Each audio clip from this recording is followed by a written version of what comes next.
بسم اللہ الرحمن الرحیم۔ السلام علیکم۔ کیپٹل ٹاک میں خوش آمدید۔ وزیر اعظم عمران خان صاحب نے کہا ہے کہ اپوزیشن کے ساتھ میرے بڑے اچھے تعلقات ہو سکتے ہیں اگر میں ان کو NRO دے دوں جس کی وہ ڈیمانڈ کر رہے ہیں۔ تو یہ بڑا ہی اہم ان کا سٹیٹمنٹ ہے۔ یہ سٹیٹمنٹ وہ پہلے بھی دے چکے ہیں، لیکن اس دفعہ جو انہوں نے ایک انٹرویو میں سٹیٹمنٹ دیا، وہ کہہ رہے ہیں جو اپوزیشن ہے وہ NRO کی ڈیمانڈ کر رہی ہے۔ تو یہ جاننا بڑا ضروری ہے کہ اپوزیشن نے کیسے، کہاں، کب یہ ڈیمانڈ کیا ہے۔ دوسری بات، اسی انٹرویو میں وزیر اعظم صاحب نے بڑے واضح الفاظ میں یہ کہہ دیا ہے کہ یہ جو UAE اور اسرائیل کے درمیان ایک ڈیل ہوئی ہے، تو اس ڈیل کے بعد کوئی یہ نہ سمجھے کہ پاکستان بھی اسرائیل کو تسلیم کر سکتا ہے۔ پاکستان قائد اعظم محمد علی جناح کی پالیسی پہ چلتا رہے گا، اور جب تک مسئلہ فلسطین حل نہیں ہوتا، ہم یہ جو مسئلہ ہے اس پر اسرائیل کو تسلیم نہیں کر سکتے۔ اور بھی بڑے اہم معاملات ہیں۔ اس پہ بات کرنے کے لیے آج ہمارے ساتھ بہت ایک زبردست پینل موجود ہے۔ ہمارے ساتھ موجود ہیں جناب سینیٹر شبلی فراز صاحب، وفاقی وزیر اطلاعات، محترمہ مریم اورنگزیب صاحبہ، سابق وزیر اطلاعات، اور ان کے درمیان پروگرام سے پہلے ہی کافی جو ہے وہ بحث شروع ہو چکی ہے۔ لیکن شبلی فراز صاحب، جو NRO والی بات ہے بڑی اہم ہے، لیکن میرا خیال ہے کہ اس سے بھی زیادہ اہم بات جو عمران خان صاحب نے کی ہے وہ اسرائیل سے تعلقات والی ہے، اور ان کے الفاظ بڑے اہم ہیں۔ ذرا سنیں عمران خان صاحب نے کیا کہا ہے۔ ہمارا تو موقف بڑا کلیئر ہے، اور ہمارا موقف قائد اعظم محمد علی جناح نے 1947 میں کلیئر کر دیا تھا، 1948 میں، کہ ہم اسرائیل کو کبھی تسلیم نہیں کر سکتے جب تک فلسطینیوں کو ان کا حق نہیں ملتا، ان کو ایک جسٹ سیٹلمنٹ نہیں ہوتی، جو ٹو نیشن تھیوری تھی پیلسٹینین کی، کہ ان کو پورا ایک ان کی سٹیٹ ملے جو کہ پیلسٹینین فیصلہ کریں، ٹھیک ہے۔ جب تک وہ نہیں ہوتا، اگر ہم وہ تسلیم کر لیتے ہیں تو ہمیں پھر کشمیر کا بھی، ہمیں ایگزیکٹلی سچویشن کشمیر کا ہے تو ہمیں وہ بھی گیو اپ کرنا جانا چاہیے۔ تو اس لیے پاکستان نہیں تسلیم کر سکتا اسرائیل کو۔ اب اس میں شبلی فراز صاحب سوال یہ ہے کہ وزیر اعظم عمران خان کا موقف تو بڑا کلیئر ہے، لیکن جو کچھ دن پہلے جو پاکستان کے فورن آفس نے اسی UAE اسرائیل ڈیل پر جو انہوں نے سٹیٹمنٹ جاری کی، وہ کچھ کہتے ہیں لوگ کوشش تھی، بڑی محتاط تھی، کچھ لوگ کہتے ہیں بڑی گول مول تھی، اور ایسا لگتا ہے کہ وزیر اعظم صاحب اور دفتر خارجہ کی پالیسی مختلف ہے۔ لیکن سینٹ میں جو مشاہد حسین سید صاحب ہیں، انہوں نے ایک نیا مسئلہ اٹھایا ہے، اور انہوں نے بتایا ہے کہ آپ کی FBR، جس کا فورن افیئر سے کوئی تعلق نہیں ہے، اس نے اسلام آباد میں جو فلسطین کے سفیر ہیں ان کو سمن کیا ہے۔ ذرا سنیں مشاہد صاحب نے کیا بتایا۔ ہمارا ایک سرکاری ادارہ ہے، اس کا نام ہے FBR، federal board of revenue.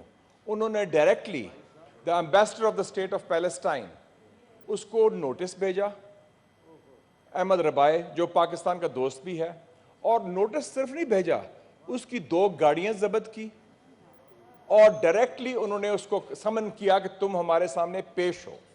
یہ وینا کنونشنز، انٹرنیشنل قوانین کی خلاف ورزی ہے۔ How dare the FBI do that? اور FBR اپنا کام کرے، یہ تو فورن آفس کا کام ہے، اور فورن آفس کو بھی چاہیے کہ اپنا سٹینڈ لیتا، ابھی تک نہیں لیا۔ میں نے سفیر صاحب سے خود بات کی ہے، میں نے ان سے خود معذرت بھی کی as a Pakistani, as a chairman of the senate foreign affairs committee, and I demand a full scale inquiry whether otherwise بالکل یہ اپنے کمیٹی میں آپ ٹیک اپ کریں جی۔ I'll take it up۔ اب شبلی فراز صاحب، سوال یہ ہے کہ ملک کا وزیر اعظم جو ہے اس کی پالیسی تو پوری قوم کے سامنے ہے، یہ کون لوگ ہیں پاکستان میں جو اب FBR کے ذریعے فلسطین کے سفیر کو ہیوملیٹ کرنے کی کوشش کریں، جبکہ FBR کا کوئی تعلق نہیں اس معاملے سے؟ دیکھیں، میں اس کا جواب دینے سے پہلے آپ کو آپ نے پہلے بات کی کہ جس میں فورن آفس کا آپ کہہ رہے تھے کہ کوئی اتنا کوشش بیان آیا اور گول مول سی بات کی، میں یہ سمجھتا ہوں کہ دیکھیں فورن آفس کا کام ہمیشہ یہی ہونا چاہیے کہ they have to be cautious, because بعض اوقات جو چیزیں جب اس میں ہوتی ہیں، فلکس میں ہوتی ہیں، جب چیزیں ابھی اپنی فنیلٹی کو نہیں پہنچ جاتی، تو ظاہر ہے کہ آپ کو ایک کوشس بیان دینا چاہیے۔ اصل بیان فورن میں جو ہے وہ پرائم منسٹر کا ہے۔ پرائم منسٹر صاحب نے بڑے کیٹیگوریکلی، بڑی کلیئرٹی کے ساتھ، ہسٹوریکل پرسپیکٹو کے ساتھ ہمارے فاؤنڈر آف دا نیشن کی اس کے الائنڈ، اور کشمیر کا کے ساتھ کس طرح انہوں نے جوڑا، تو اس سے شو کرتا ہے کہ ہماری کشمیر پہ کیا سٹینڈ ہے، ہمارا فلسطین پہ کیا سٹینڈ ہے۔ ہمارا فلسطین پہ وہی سٹینڈ ہے جو ہمارا کشمیر پہ سٹینڈ ہے۔ تو اس سے کلیئر، اور جو ہیڈ آف دا گورنمنٹ ہے، پرائم منسٹر ہے، وہ کہہ رہے دیٹ از واٹ میٹرز۔ اس میں کوئی شک نہیں ہے کہ وزیر اعظم نے بالکل ایک کلیئر سٹینس لیا ہے۔ لیکن آپ کو بھی پتہ ہے شبلی فراز صاحب کہ اسلام آباد میں بہت سی ایمبیسیز ہیں, بہت سے ایمبیسڈرز ہیں, وہ شراب بھی بیچتی ہیں ان کی ایمبیسیز, وہ بہت سے غلط کام کرتے ہیں, police, F I A, F B R کبھی ان کو نہیں پوچھتی. صرف اس ماحول میں فلسطین کے سفیر کو ایف بی آر نے ٹارگٹ کیوں کیا؟ وہ کون لوگ ہیں ایف بی آر میں جو کہ اپنے کسی آقا کو خوش کرنے کی کوشش کر رہے ہیں؟ نہیں, میرا نہیں خیال ہے کسی آقا کو خوش کر رہے ہیں, لیکن I think it was politically wrong. Though the issues obviously would not, ہم چاہیں گے نہیں کہ ہم یہاں پہ اس پہ بحث کریں کہ کیا وجوہات تھیں, لیکن ویانا کنونشنز کے مطابق بھی بالکل ٹھیک ہے کہ آپ نہیں وہ کر سکتے, اور پولیٹیکلی بھی this was wrong. And timing اس کی میرا نہیں خیال ہے کہ کوئی ایسی سوچی گئی جس کی وجہ سے, لیکن جو اصل چیز میٹر کرتی ہے وہ وہ جو کہ پرائم منسٹر صاحب نے کل بڑے کیٹیگوریکلی, بڑے کلیئرلی کہہ دیا ہے کہ ہمارا اسرائیل کے بارے میں ہمارا کیا موقف ہے. تو پرائم منسٹر کو بھی کوشش رہنا چاہیے کہ کچھ ادارے جو ہیں ایف بی آر جیسے ادارے وہ ان کی پالیسی کے خلاف چل رہے ہیں. نہیں, کوئی میرا نہیں خیال ہے کہ کوئی ایسی کوئی جرات کرے گا, بیکاز جو سب آرڈینیٹ محکمے ہیں وہ اللہ کرے ایسا ہی ہو. اچھا, اب آپ نے, میں مریم صاحبہ آپ کے پاس آتا ہوں, اس سے کیونکہ قائد اعظم کا اور ذکر ہوا, فلسطین کا ذکر ہوا, تو کچھ چیزیں میں اپنے ناظرین کو بتانا چاہ رہا ہوں کوئکلی کہ قائد اعظم اور فلسطین کا آپس میں بہت گہرا تعلق ہے, اور 26 اگست 1938 کو قائد اعظم نے آل انڈیا مسلم لیگ کے ذریعے پورے ہندوستان میں یوم فلسطین منایا تھا. 26 اگست 1938.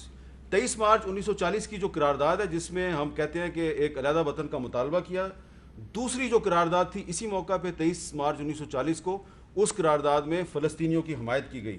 اور 8 دسمبر 1947 کو جب پاکستان بن چکا تھا تو قائد اعظم نے امریکن پریزیڈنٹ ٹرومین کے نام ایک ٹیلی گرام میں کہا کہ فلسطین کو تقسیم نہ کیا جائے ورنہ تاریخ اقوام عالم کو کبھی معاف نہیں کرے گی. اور اپنی وفات سے کچھ ہفتے پہلے 7 اگست 1948 کو عید کے پیغام میں قائد اعظم نے کہا, فلسطین, انڈونیشیا اور کشمیر میں طاقت کا ڈرامہ ہماری آنکھیں کھول دینے کے لیے کافی ہے, ہمیں متحد ہونے کی ضرورت ہے.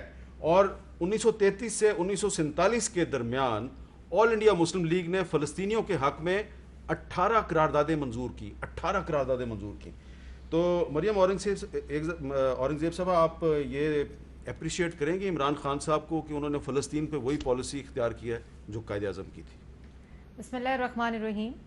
دیکھیں, بات یہ ہے کہ بالکل اس میں تو کوئی دوسری رائے نہیں ہے کہ جو فلسطین اور جو آئیڈیالوجی ہے اس کے ساتھ کتنا گہرا تعلق ہے اس پوری آئیڈیالوجی کا. لیکن بات امپورٹنٹ یہ ہے کہ ابھی میرے بھائی نے کہا کہ یہ پولیٹیکلی انکریکٹ تھا.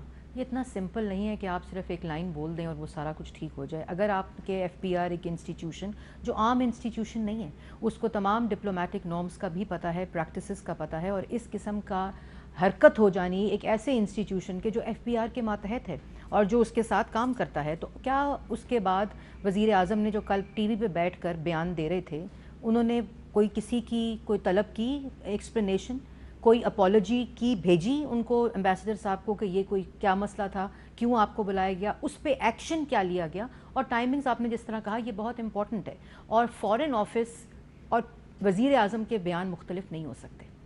فیڈرل گورنمنٹ میں فارن آفس ماتحت ادارہ ہے اور ساتھ کام کرتا ہے, فیڈرل گورنمنٹ کابینہ کا حصہ ہوتا ہے. یہ نہیں ہو سکتا کہ فیڈرل فارن آفس ایک کام کرے اور اس کے بعد ایک کلیئر سٹانس اس کے بعد آ جائے. یہ چیزیں اس طرح نہیں ہوتی, اور آپ ایک مذاق بنایا ہوا ہے 2 سال سے فارن پالیسی کا, ہر مسئلے میں دیکھ لیں. اور خود ہیومن رائٹس کی جو وزیر ہیں ان کی حکومت کی جو شیریں مزاری صاحبہ, انہوں نے خود سوالیہ نشان کشمیر کے اوپر فارن پالیسی کا جو سٹانس ہے, جو کارروائی ہے, جو کارکردگی ہے 2 سال کی, اس پہ سوالیہ نشان خود اٹھائے ہیں, پریس کانفرنس کی ہے اور بتایا ہے, اور پھر اس پہ انہوں نے بھی یہ کہا لیکن وزیر اعظم کا یہ نیریٹو ہے. ایسے نہیں ہو سکتا کہ وزیر اعظم ایک الگ مسجد بنا کر اپنا نیریٹو دیں اور فارن آفس جو ایک پیوٹل رول آپ کی فارن پالیسی میں, لیکن 2 سال میں جس قسم کا مذاق, جس قسم کی ایک کنفیوزڈ پالیسی رہی, جس سے نہ صرف اس خطے کی foreign policy Pakistan vis-a-vis other countries impact ہو رہی ہے, بلکہ Pakistan as a state expose ہو رہا ہے کہ کس قسم کا مذاق ہے یہ, کس قسم کے تعلقات ہیں, کس قسم کے ڈپلومیٹک نارمز ہیں, کون سی پالیسی فارن آفس میں کام کر رہی ہے. صاحبہ کا ذکر کیا, شیریں مزاری صاحبہ جو آپ کے ساتھ بیٹھی ہوئی پریس کانفرنس کر رہی تھی, تو کیا ان سے کسی نے پوچھا ہے کہ آپ نے پاکستان کے فارن آفس پہ اتنا جو عدم اعتماد کیا ہے تو اس کی کیا وجہ ہے؟ نہیں دیکھیں, پہلے اس سے پہلے تو میں آپ کو انہوں نے جو کہا اس کا جواب دوں گا, کہ دیکھیں نا, آپ اگر ان سے پوچھتے کہ شبلی فراز یا پی ٹی آئی کہہ رہی ہے کہ اللہ تعالیٰ ایک ہے. نعوذ باللہ اس میں بھی یہ کہتے ہیں کہ نہیں وہ تو وہ ہے لیکن یہ ہے. ان کو کوئی بات ٹھیک نظر آ ہی نہیں سکتی ہے. کیسے آئے؟ یعنی بجائے اس کے کہ جتنی کلیئرٹی کے ساتھ پرائم منسٹر نے کیٹیگوریکلی اس چیز پہ اپنا موقف دیا ہے, کبھی بھی انہوں نے وہ موقف نہیں دیا. کسی بھی پرائم منسٹر نے اس طرح کا کلیئر موقف نہیں دیا ایک ایسے حالات میں. اور دیکھیں آپ کو اسٹیٹ کرافٹ کا پتہ ہے, فورن آفس وہ اس قسم کا نہیں ہے. آپ نے تو فورن آفس کو وہ اہمیت دی کہ آپ نے 2 سال 3 سال وزیر خارجہ رکھا ہی نہیں. آپ کے لیے تو فورن پالیسی کوئی اہم چیز ہی نہیں ہے. آپ دیکھ لیں جو آپ نے کشمیر کے لیے کیا, جس بے حسی کا مظاہرہ آپ نے کشمیر کے ساتھ, باوجود اس کے کہ آپ کے جو وہ ہیں کشمیر کے ساتھ آپ کا لنک بنتا ہے, لیکن جس طرح سے آپ نے پولیٹیکلی یوز کر کے مولانا صاحب کو آپ نے دے دی 10 سال کی ٹھیکیداری پہ, آپ نے جو ہے تو کشمیر کوس کو تو تقریباً بیچ دیا. آپ تو انڈیا کے ساتھ اپنی پینگیں بڑھا رہے تھے, آپ نے تو کشمیر کو سائڈ ٹریک کر دیا تھا. ہم نے تو یہ کام نہیں کیا, ہم نے تو فرنٹ لائن کیا ہے, ہم نے بالکل اس کو لیا ہے. ہم نے جو پرائم منسٹر نے جتنے کلیئر اور جتنے امپریسو, دیکھیں جی لیڈر کا ہونا, ایک کرزمیٹک لیڈر جس کی کہ انٹرنیشنل کریڈیبلٹی ہو, ایک ایسا لیڈر جس کو کہ لوگ سنیں اور اس کی بات پہ یقین کریں, بیکاز اس کا ایک بیک گراؤنڈ ہے. اب میں آپ کو اس کو یہ کتاب میں اگر آپ کو کھول کے بتاؤں تو ان کے کریڈیبلٹی کا آپ کو پتہ چل جائے گا کہ یعنی یہ کس حد تک چیزوں کو فج کرتے تھے, کس حد تک. کون سی کتاب لے آئے ہیں؟ نہیں میں تو کتاب تو یہ ان کی تو یہی ان کے پارٹی کے ہی ہیں, یہ حفیظ پاشا صاحب ہیں, growth and equity, growth and inequality in Pakistan. اس میں یہ ان کی پارٹی سے تعلق ہے. ان کی جو محترمہ وہ ہیں وائف ہے, وہ ان کی ایم پی اے بھی ہیں اور ایکس فائنانس منسٹر بھی رہ چکی. تو دیکھیں ان کی تو جو پوری سیاست ہے وہ جھوٹ پر مبنی ہے. ان کی جو پوری سیاست ہے وہ چیزوں کو ان کی بات سن الٹا نیچے کرنے کا. نہیں میں اپنا جواب تو دے دوں نا. دیکھیں کہ بات یہ ہے کہ دیکھیں آپ کو ذرا دل بڑا کرنا چاہیے. آپ کو باوجود اس کے کہ جو جن مسائل میں آپ ہیں ہمیں اس کا اندازہ ہے, لیکن وہ بھی ہمارے کریٹ کیے ہوئے نہیں ہیں, وہ آپ کے اپنے کریٹ کیے ہوئے ہیں. ہم چاہتے ہیں کہ جب ملک کی بات آتی ہے, اس وقت ملک کی بات ہو رہی ہے, یہ پاکستان کا سٹینڈ بتایا جا رہا ہے, یہ کسی پارٹی کا سٹینڈ نہیں بتایا جا رہا. یہ پرائم منسٹر نہیں, فورن آفس نے کوئی دوسرا نہیں دیا. میں یہ کہہ رہا ہوں کہ جب prime minister of Pakistan, he just not prime minister of Pakistan Tehreek Insaf, وہ ہر پاکستانی کے وزیر اعظم ہے, وہ پاکستان کے وزیر اعظم ہے. جب انہوں نے اتنی کلیئرٹی کے ساتھ کہہ دی ہے تو اس میں بحث کی گنجائش کو چلنا چاہیے, بجائے اس کی کہ اس کو اس ایشو کو کنٹروورشل بنائیں.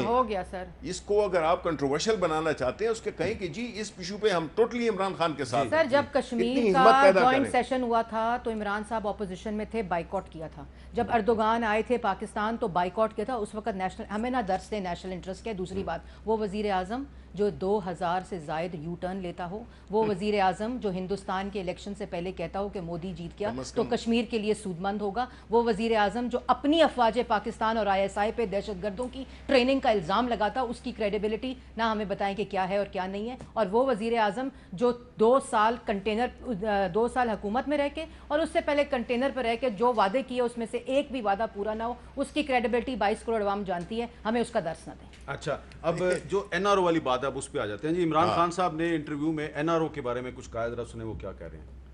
میں ان کو اپوزیشن سے بڑی اچھی تعلقات رکھ سکتا تھا, بڑی اچھی طرح چل سکتا تھا, لیکن کیا اس کے لیے وہ ڈیمانڈ جو وہ چاہتے تھے وہ میں پوری کروں؟ اور وہ ڈیمانڈ کیا ہے کہ ان کے کرپشن کے کیسز, جو ان کے لیڈرز کے اوپر کرپشن کیسز ہیں, اس میں NRO دے دوں.